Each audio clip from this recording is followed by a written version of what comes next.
that's it for me for this video. I think this is probably my last Rocket Lake video, as well, there's nothing left.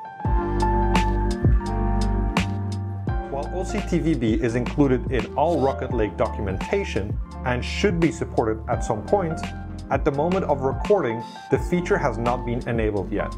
That means we'll likely come back to this topic in a future video.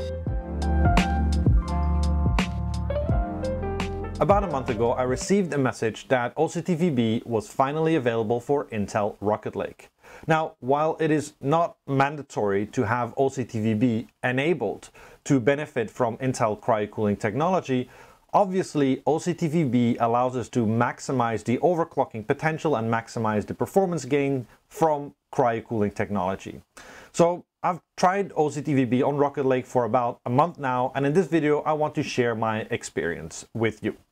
We'll be using the Intel Core i9-11900K, overclock it all the way up to 5.6 GHz, using the Quantumx Delta Tech and Intel cryo cooling technology, as well as the ROG Maximus 13 Apex motherboard. The Core i9-11900K is not new to us, as we've used it twice before. Once in our Rocket Lake What's New video together with the Apex, and once in SkatterBencher number 21 using the Aorus Z590 Tachyon motherboard. We also explored the cryo cooling technology, OCTVB, and the Delta Tech in a previous video using the Core i9-10900K Comet Lake processor. While that video was a lot of fun to do and contains a lot of information on how to set up your system, it was a long one to edit and clearly it wasn't all that popular. So rather than going through the same process and make another extremely long video, I'd like to skip through the boring parts as quickly as possible and focus on detailing the overclocking tools and the overclocking features and the overclocking knobs that we use to maximize our system. We'll cover 5 different overclocking strategies. First, we enable Intel Adaptive Boost technology, XMP, and ASUS MCE. Second, we let ASUS AIOC configure the CPU overclock and try out OCTVB Boost +1. Third, we stick with AIOC and try out OCTVB Boost +2. Fourth, we will pursue a full manual overclock for the CPU with OCTVB Boost +2. Lastly, we will enable the Intel cryo cooling unregulated mode and push the CPU as far as we can. Before we jump into the overclocking, let's first have a look at the benchmarks and the hardware that we'll be using in this video. Along with the Intel Core i9-11900K processor and ASUS ROG Maximus 13 Apex motherboard, in this guide we will be using a pair of G.Skill Trident Z DDR4 4266 memory sticks, an ROG Strix RTX 2080 Ti graphics card, a Seasonic Prime 850W Platinum power supply, and the ek-quantumx Delta Tech with ek-quantum water cooling. All this is mounted on top of our favorite open bench table. The cost of the components should be around $4,180. We use the following benchmark applications to measure performance and ensure system stability. Before we start overclocking, let's first have a look at the performance at stock settings. Before we show the stock performance, I want to make 2 quick notes on our system configuration. 1.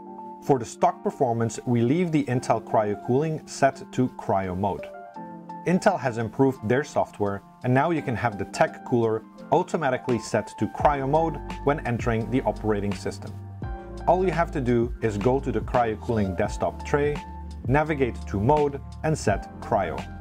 Then navigate to about and check remember cryo mode. Second, by default, the ROG Maximus 13 Apex motherboard has all the turbo parameters unlocked. To check the performance at default settings, you must go to the Extreme Tweaker menu, set ASUS MultiCore Enhancement to disabled, then save and exit the BIOS. Here's the performance at stock. When running Prime 95 small FFT with AVX enabled, the CPU operates stably at 3836 MHz with 1.029 volts. The average CPU temperature is 54 degrees centigrade, and the average water temperature is 37 degrees centigrade. The average CPU package power is 126.4 watts. When running Prime 95 small FFTs with AVX disabled, The CPU operates stably at 4,321 MHz with 1.074 volts.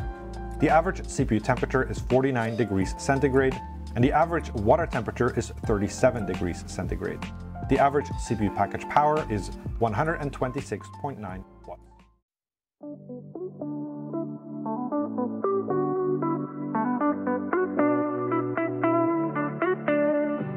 Before we get started with applying our overclocking settings, I think it's important that we go through each of the features and the tools that we use throughout our overclocking journey and explain to you what they do and how they can help you with your overclocked systems.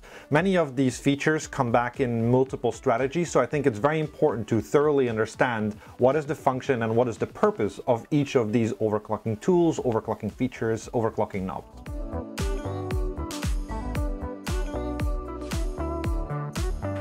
Intel Extreme Memory Profile, or XMP, is an Intel technology that allows you to automatically overclock your system memory and get better performance.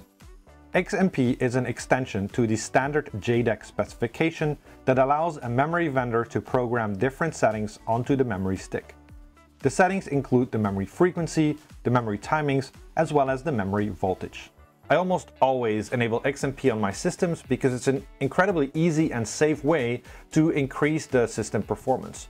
Do note that some motherboards may increase memory controller voltages to support the higher memory frequency speeds. On ASUS BIOSes, you usually find two options for setting XMP: XMP1 and XMP2. XMP1 only loads the XMP primary memory timings. The board then adjusts the BCLK frequency and other memory parameters according to the motherboard auto rules. XMP2 loads the complete XMP profile. Generally, I'd say first try XMP1 because you might benefit from any of the optimizations that ASUS has done for your specific platform. Okay, back to the BIOS.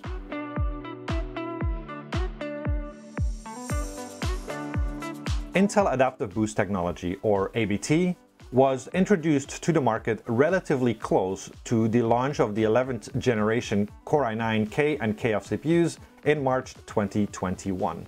The technology wasn't quite ready for the limelight yet, so we didn't quite see that technology pop up in the launch BIOSes, but they were introduced in BIOSes after the initial introduction of the platform. Intel Adaptive Boost technology opportunistically increases the processor frequency above the thermal velocity boost frequency in systems with adequate power delivery and cooling solutions. ABT allows all cores to hit the maximum Turbo Boost 2.0 frequency even when more than 2 cores are active. Without ABT, the maximum CPU frequency changes as more cores become active. For example, on the 11900K, when 8 cores are active, the maximum Turbo Boost 2.0 frequency is 4.7 GHz, while with ABT enabled, the maximum frequency is 5.1 GHz. Note that Adaptive Boost technology is still governed by the Turbo Boost algorithm. So by default, the additional boost will only be available temporarily until the turbo budget has been depleted. However, in combination with technologies like ASUS MultiCore Enhancement, you can benefit from up to 400 MHz sustained additional performance. It's also important to mention that while enabling Intel ABT provides higher frequency headroom, it is not considered overclocking, as it is still within Intel's official specification. As I mentioned, Intel Adaptive Boost technology was introduced to the market very close to the launch of Rocket Lake, so I haven't really been able to test it too thoroughly. The only result I have is a Prime 95 small FFTs without AVX result using the EK Magnitude CPU water block. While the system was perfectly stable at 5.1 GHz all-core with a voltage of 1.347 volt, the average CPU temperature was approaching 90 degrees centigrade, and the average CPU package power was about 285 watts. For a non-AVX workload, that is quite a lot. Okay, back to the BIOS.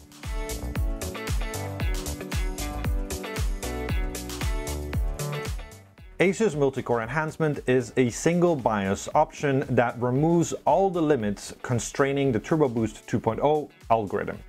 Effectively, when you enable this option, you tell the CPU to run at the highest performance settings at all times. On Z590, ASUS has enabled this option by default. For years, hardware reviewers and consumers alike have been very outspoken against motherboard vendors unlocking the turbo boost power limits by default. Their key argument is that the CPU is not running at Intel's specification. While I understand this argument, I disagree. The Turbo Boost 2.0 algorithm consists of three key parameters: PL1, PL2, and tau. PL1 determines the long-term power consumption, PL2 determines the peak power consumption, and tau is a parameter used for calculating how long the turbo boost can be active. These parameters are chosen to work together with Intel's minimum specification guidelines for motherboard vendors and third-party cooling solution providers. Effectively, Intel promises the customer a guaranteed minimum performance level, even if the customer pairs the CPU with a motherboard that has a minimum specification power delivery design and a cooler that has a minimum specification cooling capacity. However, we all know that there's plenty of high-quality motherboards with powerful power delivery designs and solutions like custom loop water cooling that can dissipate well over 300 watts of thermal power. As a performance enthusiast, I don't really have a problem with motherboard vendors unlocking the Turbo Boost 2.0 algorithm, especially on motherboards where we can reasonably expect that the customers will go for a high-end cooling solution. For example, on motherboards with a Z series chipset or an X series chipset.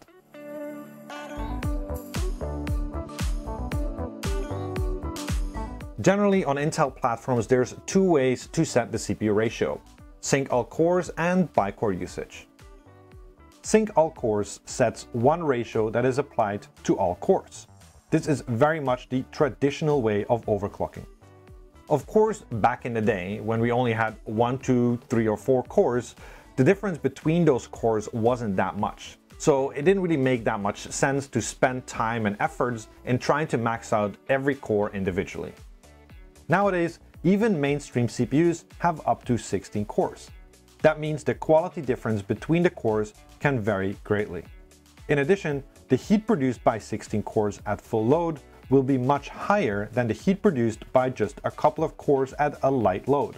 So, if you tune your system for the worst case scenario, you'll miss out on some performance in most common scenarios. By-core usage allows us to configure the overclock for different scenarios ranging from 1 active core to all 8 active cores. This enables us to run some cores significantly faster than others when the conditions are just right. Note that by-core usage is not the same as configuring each core specifically. When using by-core usage, we determine an overclock according to the actual usage. For example, if a workload is using 4 cores, then the CPU will determine by itself which cores should execute this workload and will apply our set frequency to those specific cores. Okay, back to the BIOS.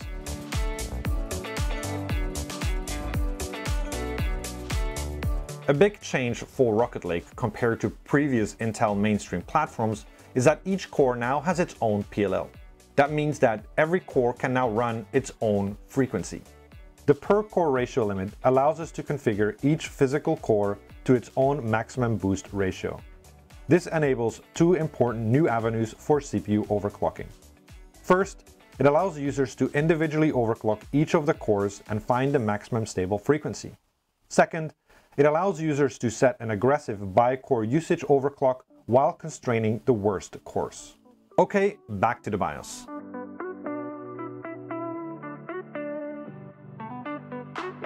In 2018, Intel introduced Thermal Velocity Boost along with the Core i9 8950HK flagship mobile processor.